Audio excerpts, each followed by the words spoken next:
युद्ध, स्वराज्याप्रती यांचं योगदान याचा कुठलाही विचार न करता न्याय करा. पुन्हा साधा नाही.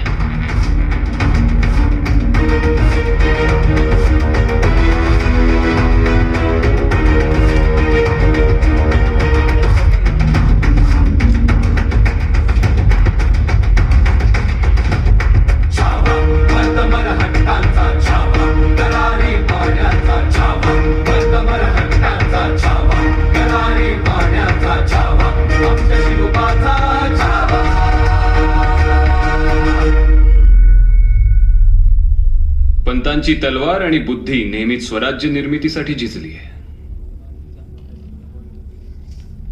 वैयक्तिक राग लोभांपायी स्वराज्य दावणीला का बांधायचं? यांच्यात काहीतरी होतं म्हणून तर आबासाहेबांनी यांना इतक्या महत्वाच्या पदावर बसवलं. नव्या मंत्रिमंडळात देखील यांना तोच मान मिळेल जो आबासाहेबांनी यांना दिला. चालेल पंत? जी महाराज.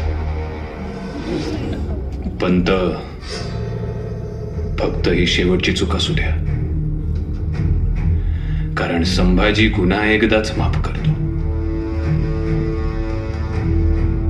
नंतर गुन्हेगार साफ करतो.